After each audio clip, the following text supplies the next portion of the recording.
الرحمن الرحيم، والصلاة والسلام على أشرف خلق الله سيدنا محمد صلوات ربي وتسليماته عليه. أهلا وسهلا طلابي الأعزاء، طلاب الصف الأول الإعدادي في الجزء الثاني من الدرس تحت عنوان الاتحاد الكيميائي.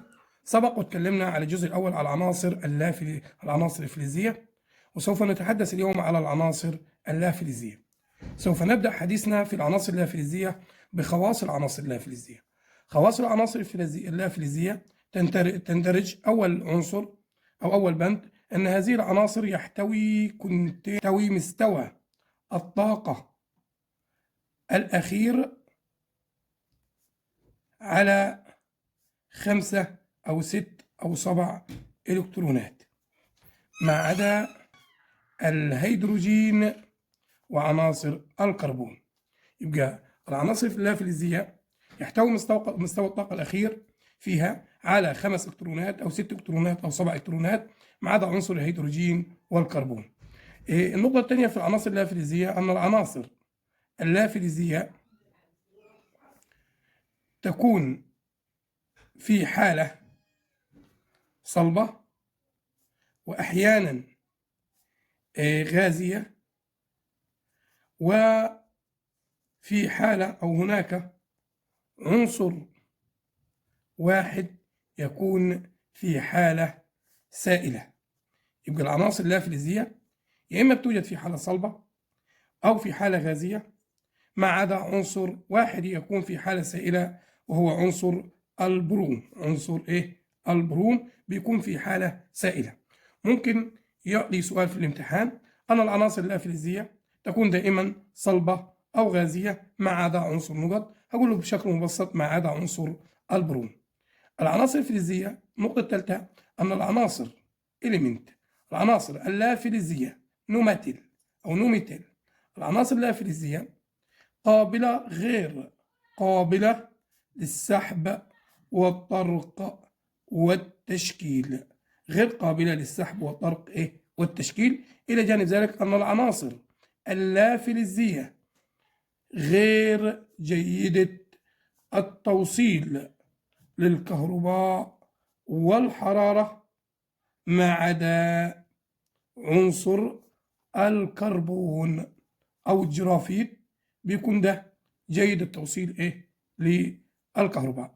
يبقى element no metals doesn't contain. إلى جانب ذلك أن العناصر اللافلزية لا تتمتع بالبريق المعدني، ليس لها بريق معدني. يبقى دي من خواص العناصر اللافلزية، إنه بيحتوي مستوى الطاقة الأخير فيها على 5 أو 6 أو 7 إلكترونات ما عدا عنصر الهيدروجين والكربون.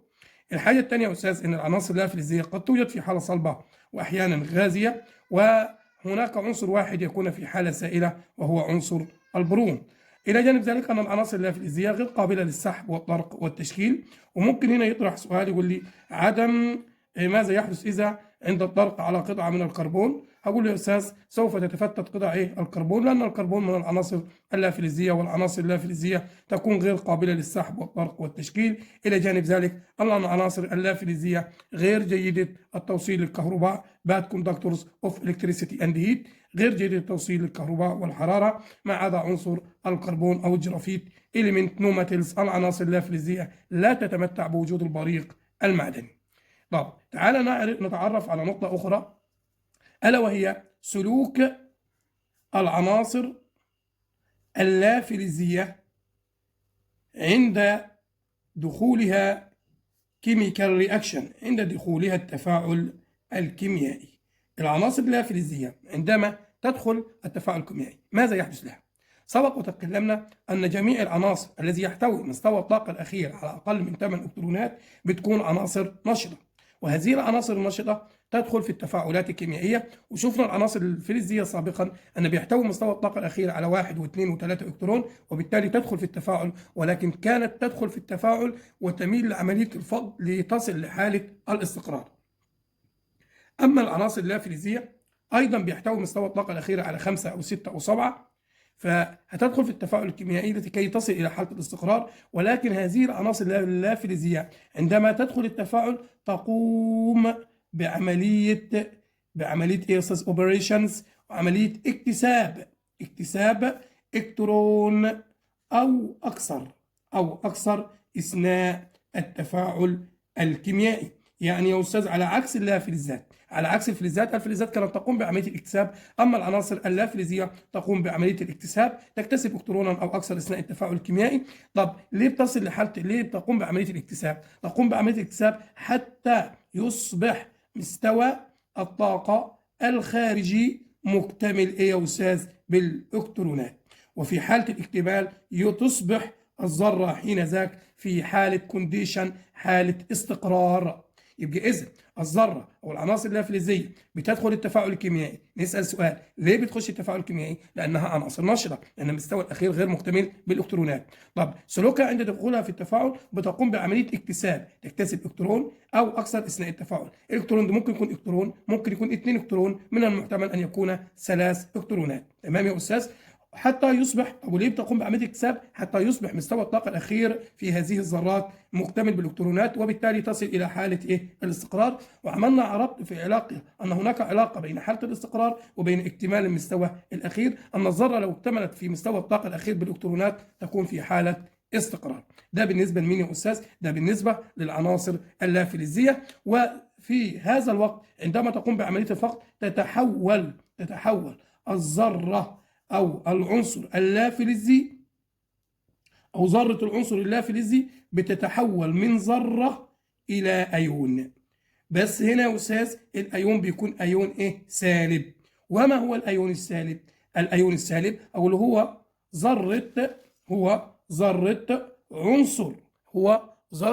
عنصر لافلزي اكتسب إلكترونا أو أكثر أثناء التفاعل الكيميائي. يبقى كده يا أستاذ ما هو الأيون؟ الأيون السالب هو ذرة عنصر لافلزي اكتسبت إلكترونا أو أكثر أثناء التفاعل الكيميائي. هنا نطرح سؤال تاني يا أستاذ، إنه الأيون السالب سبق وتكلمنا عن الأيون الموجب في العنصر أن الذرة الفلزية بتتحول لأيون موجب، ولكن الذرة أو ذرات العناصر اللافلزية بتتحول لأيونات سالب، لأن ساعتها بيكون يا أستاذ عدد الإلكترونات السالبة أكبر من عدد البروتونات الموجبة، وده هنتضح به من خلال هذه الأمثلة. فمثلا لو رحنا طرحنا عنصر وليكن عنصر الكلور، الكلور الذي عدده الذري 17، بيكون توزيع الذرة بتاعته 2 8 7، فبتميل للدخول فين يا أستاذ؟ في التفاعل الكيميائي كيميكال رياكشن، وتتحول إلى أيون كلور. كلور يحتوي على 3 مستويات 2 8 8، ولكن المستوى الأخير اكتسب إلكترون، فأصبح هذا المستوى مكتمل بالإلكترونات، وبالتالي الذرة تتمتع بحالة الاستقرار، ولكن يحمل شحنة سالبة. ليه بيحمل شحنة سالبة؟ يحمل شحنة سالبة مساوي لما اكتسبه من عدد الإلكترونات. يعني هنا يا أستاذ كان المستوى الأخير في 7، فأصبح المستوى الأخير يحتوي على 8، معنى ذلك أنه اكتسب إلكترونا واحد، والإلكترون بيكون سالب الشحنة، فحمل هنا يا أستاذ شحنة سالبة. طب ليه يا أستاذ بيحمل شحنة سالبة؟ أو ليه بيسمى بالأيون السالب؟ أو ليه يا أستاذ؟ لأن عدد الإلكترونات السالبة بيصبح أكبر من عدد البروتونات الموجبة. ننتقل ذرة ثانية وليكن عنصر الأكسجين فيه 8 بروتونات، فلو جيت أوزع يكون 2 6.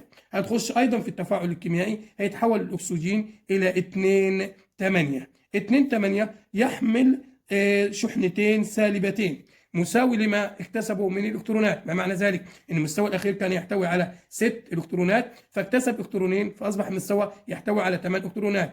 عدد الإلكترونات التي اكتسبها هذه الذرة يحملها الأيون. يحملها يا بابا؟ يحملها الأيون. ده بالنسبة لسلوك العناصر اللافلزية أثناء التفاعل الكيميائي. ما ننساش نقول يا أستاذ إن الأيون بصفة عامة نقدر نقول إنه هو ذرة عنصر فلزي أو لا فلزي فقد، أو اكتسب إلكترون أو أكثر أثناء التفاعل الكيميائي. يعني يا أستاذ والله لو كان أيون اكتسب فهو أيون موجب، وإذا سوف يصبح أيون موجب لذرة عنصر فلزي. لو اكتسب سوف يصبح أيون سالب، وسوف يكون لذرة عنصر لا فلزي. ما ننساش نعمل مقارنة بسيطة بين ذرة اللافلز والأيون السالب، او ذره او الايون السالب لذره العنصر اللافلزي ان الذره بتحتوي على 3 مستويات، او يعني مثلا لو طرحنا ذره الكلور او المستويات الطاقه في الذره بيكون مساوي لمستويات الطاقه في الايون، ولكن عدد الالكترونات في الايون بيبقى اكبر من عدد البروتونات في ذرته. إلى جانب ذلك أن الأيون بيحمل ذرة أو شحنة سالبة مساوي لما اكتسبه، يعني لو اكتسب 1 إلكترون يحمل شحنة واحدة سالبة، لو اكتسب 2 إلكترون زي الأكسجين سوف يحمل شحنتان، لو اكتسب 3 مثل ذرة النيتروجين سوف يحمل الأيون 3 ذرات سالبة. نتكلم على آخر نقطة في الدرس ألا وهي العناصر الخاملة. العناصر الخاملة اللي هي inner gas العناصر الخاملة. قال لي العناصر الخاملة هي عناصر كيميائية لا تشترك أو لا تدخل في التفاعل الكيميائي في الحالة العادية لها نظرا لاكتمال مستوى الطاقة الأخير بالإلكترونات. يبقى العناصر الخاملة هي عناصر كيميائية لا تدخل التفاعلات الكيميائية أو لا تشترك في الدخول في تفاعل كيميائي نظرا لأن هذه العناصر بيكون المستوى الأخير لها مكتمل بالإلكترونات. ونعرف البروبرتيز بتاعة العناصر الخاملة، يعني خواص العناصر الخاملة إن هي بتوجد لا تشترك في التفاعلات الكيميائية، دي رقم 1 لا تشترك في التفاعل الكيميائي. إلى جانب ذلك يا أستاذ توجد في حالة مفردة في الطبيعة. إلى جانب ذلك لا تتحول إلى لا أيونات موجبة ولا أيونات سالبة لأنها مكتملة بالإلكترونات ولا تدخل أصلا التفاعل مثل عنصر النيون وعنصر الهيليوم وعنصر الأرجون وغيرها من العناصر الخاملة. وبكده نكون تعرفنا على العناصر الفلزية سابقا، ثم تكلمنا على العناصر اللافلزية، ثم تكلمنا عن العناصر الخاملة inner gas. سوف نكمل حديثنا في الدرس مع الروابط الكيميائية سواء كانت الرابطة الأيونية أو الرابطة التساهمية. نأمل من الله سبحانه وتعالى أن نكون عرضنا جزءا مفصلا مبسطا لشرح هذا الدرس أو لشرح جزء من هذا الدرس، ونرجو من طلابنا الأعزاء أن يشتركوا بالقناة ويفعلوا زر الجرس لكي تصل الفيديوهات لأكبر عدد ممكن. نشكركم والسلام عليكم ورحمة الله وبركاته.